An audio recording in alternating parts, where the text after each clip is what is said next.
ہر قوم کی بنیاد اس کی تاریخ ہوتی ہے۔ پاکستان کی تاریخ میں مذہب صرف عقیدے کا حصہ نہیں رہا بلکہ ریاستی شناخت کا مرکزی پوائنٹ بھی رہا۔ آج ہم سمجھنے کی کوشش کریں گے کہ یہ سفر کیسے شروع ہوا اور اس نے سیاست کو کس طرح سے متاثر کیا۔ 1947 میں پاکستان کا قیام عمل میں آیا۔ آزادی کے بعد ملک کو پولیٹیکل، اکنامک اور ایڈمنسٹریٹو چیلنجز کا سامنا تھا۔ 1949 کی آبجیکٹیوز ریزولوشن نے اسلامی اصولوں کو کانسٹیٹیوشنل فریم ورک کا حصہ بنایا۔ اسی سے ریلیجن اور پولیٹکس کے تعلق پر مستقبل کی بحث کی شروعات ہوئی۔ 1920s کی بات ہے جب کہ اب ہمارے جو سیاستدان تھے، سیاستکار تھے، ان کے منہ میں ٹھونس دی گئی تھی ٹو نیشن تھیوری۔ ایجاد اسے انجینئر انگریزوں نے کیا۔ مسلمان اور پنجابی، ہندو، سکھ کلچرلی تو بالکل ایک ہیں۔ تو پھر کہا گیا کہ اگر پنجابی مسلمان اپنی بولی نہیں چھوڑے گا تو وہ ہندو سکھوں سے علیحدہ کیسے نظر آئے گا؟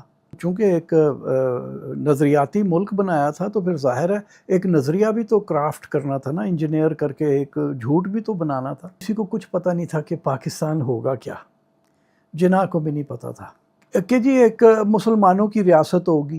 کبھی مذہب کی بنیاد پر امن و آشتی ہو نہیں سکتی۔ تاریخ اس بات کی گواہ ہے کہ جہاں شناخت بنتی ہے مذہب کی بنیادوں پر تو وہاں فسادات، آپس میں فتنہ لازمی ہے۔ کوئی ایسا وقت نہیں آیا ہے جب ایسا نہ ہوا ہو۔ پارا چنار میں آج خون خرابہ جاری ہے۔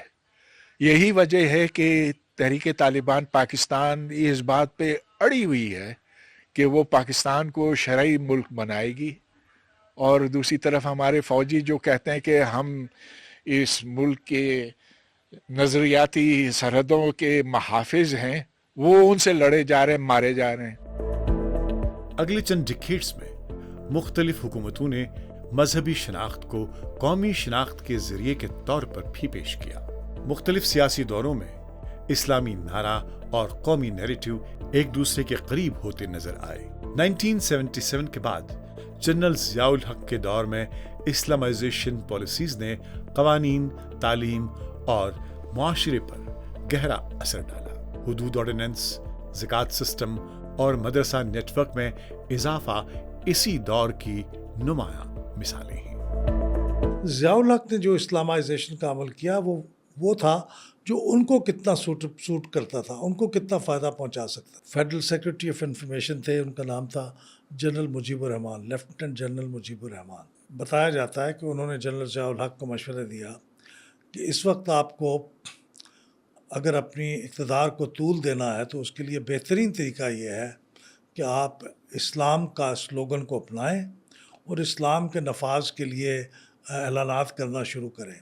تو یہ بنیادی طور پہ ان کا ذاتی رجحان بھی تھا، لیکن ان کی پولیٹیکل ضرورت بھی یہ تھی اور ماحول ایسا تھا، تو سارے لوگوں کو اپنی کانسٹیچوئنسی بنانے کے لیے ضیاء الحق کے پاس یہ راستہ بہت اچھا تھا جو جنرل مجیب الرحمان نے ان کو بتایا تھا۔ جو بعد میں ہوا سوویت انویژن کا، وہ پھر انہوں نے اس کو فردر ری انفورس کیا، اس کا بہت فائدہ ہوا انہیں۔ جو قومیں تاریخ کو مس کرتی ہیں، تاریخ ان کو مس کر دیتی ہے، آپ اس کا کچھ نہیں بگاڑ سکتے۔ ہماری اوقات کیا ہے؟ علامہ اقبال نے پاکستان بننے سے پہلے وہ رخصت ہو چکے تھے، وہ کہتا ہے کہ اللہ ہمارے سیاستدانوں کی آنکھوں کو روشنی عطا فرمائے۔ 1980 کی دہائی افغان جنگ کے تناظر میں بھی اہم رہی۔ اس دور میں پاکستان کو اسٹریٹجک چیلنجز کا سامنا تھا اور مذہبی تنظیموں کا اثر بھی پرومیننٹلی دیکھنے کو مل رہا تھا۔